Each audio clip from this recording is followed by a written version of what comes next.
Once again, if we look at these readings, we can say that over the course of several thousand years, human nature hasn't changed very much, because these very old scriptures are still very applicable today.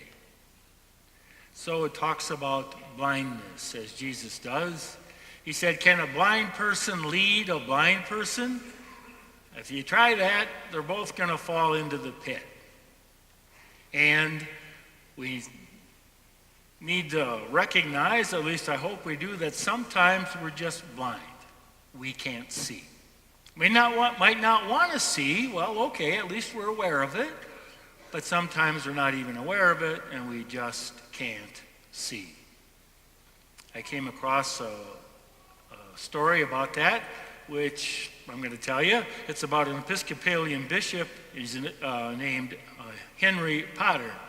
He was in New York, and one of the most prominent men, not churchmen, but men across the board in New York in the late 1800s and until 1908 when he died. He was a bishop there for, I forget how many years. Anyway, he was sailing to Europe for some kind of business, and as he went aboard the large ocean liner, he found out that he was to share his cabin with another passenger.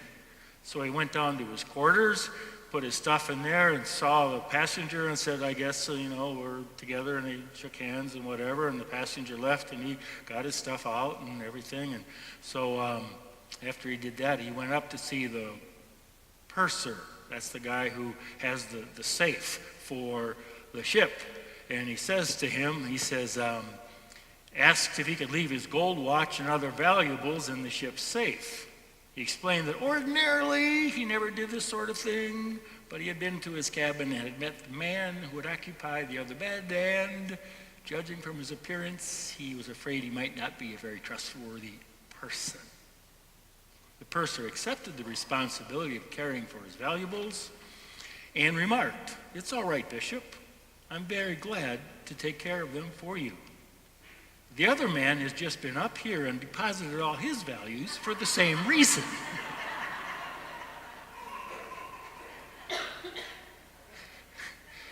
Both of them blind. Both of them blind to the goodness who was in the other person, and they didn't even give each other a chance. I want to ask you to raise your hands, but have we ever done that? Recently, even. We're still blind. And then Jesus goes on to say that, he goes on to talk about how try to take the speck out of your brother's eye or sister's when you have a plank in your own. Now, sometimes you don't even know we have the plank in our own eye. That's the problem. If we know, well, okay, we're a little up on it, but usually we don't know, we don't see, we don't think it's quite so bad, that the plank in our eye is so much bigger than the little speck in someone else's eye. And it would be nice if we could become aware of that. Some years ago, in the last century, I was the novice master, in charge of the seminarians, the novices. And I was the big dude, big kahuna. And being the big kahuna, I was really big-hearted, and everybody had their house responsibilities, and mine that month was doing the house laundry, which meant the sheets and the towels. So one day I went down, threw them in the dryer. When they're done, I went and took them out of the dryer. Took them out of the washer, threw them in the dryer, and then left. And they were up there, and I kind of forgot about them for several hours, which really wasn't fair because, we had a lot of guys in the house, and they had to use it for their own personal laundry. But anyway, I did. So when I finally remembered, I went back down there, and the sheets were all out of the dryer and folded. I thought, well, isn't this nice? So I pick up the sheets, and I'm on my way upstairs, I noticed on the counter that there were clippers and scissors there and some beard trimmings. I thought, well, who did that? So I go, okay. So I go upstairs to put the laundry in the closet and ran into Brother Randy. Some of you know Brother Randy. And Brother Randy had a very neatly trimmed beard. So I said, Randy, I was just down in the laundry room, and there was barber stuff was out there with beard trimmings on there. Do you know anything about that? And he said, oh, yeah, I do, because I was trimming my beard, and then right as I was finished, I got a phone call, so I was called upstairs, and I forgot to go back downstairs. So did you clean it up for me? And I said, no, Randy, I don't want to encourage irresponsible behavior. He says, oh, yeah. I'll go down and clean it up for you right now. I said, well, good. And I said, by the way, I'm on house laundry and somebody folded my sheets. Do you know who did that? He said, yes, I did. I said, well, thanks, I really appreciate it. And he says, well, I wasn't going to do it because I don't want to encourage irresponsible behaviors.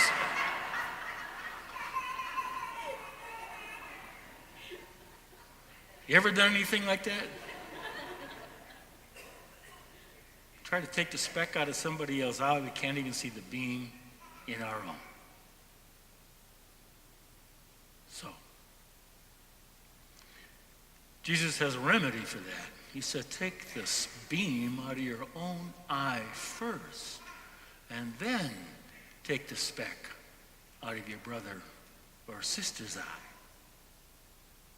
In fact, that's probably the most effective way we could ever help somebody else. So, one more story. This is about Gandhi. As far as I know, it's a true story. Anyway, a grandmother brought her granddaughter to Gandhi and commanded Gandhi. He says, my granddaughter eats too much sugar. Tell her to stop. Gandhi said, bring her back to me next week. Grandmother and granddaughter returned the next week, but Gandhi again put them off saying the same thing. Bring her back to me next week. This happened 3 times. Finally, the 4th week, she brought her back again, and Gandhi said to the granddaughter, you should not eat so much sugar. It's not good for you. The grandmother was not pleased. She said, we waited 4 weeks for this simple remark?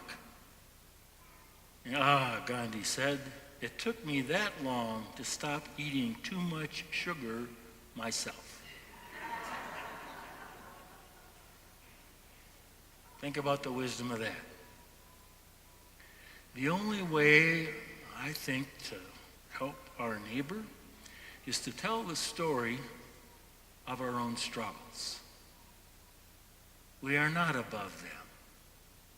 We are one and the same as human beings. And I suggest that any time we want to make somebody else improve and stop doing their obnoxious, consistent behavior, that we recognize something in ourselves that is obnoxious and that really kind of bugs ourselves, and take care of that first.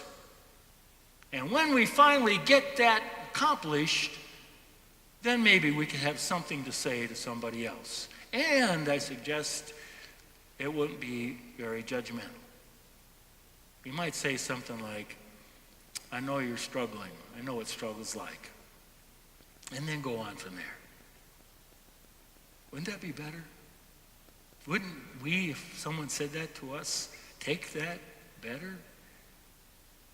Because Jesus has made us to be good trees, to bear good fruit.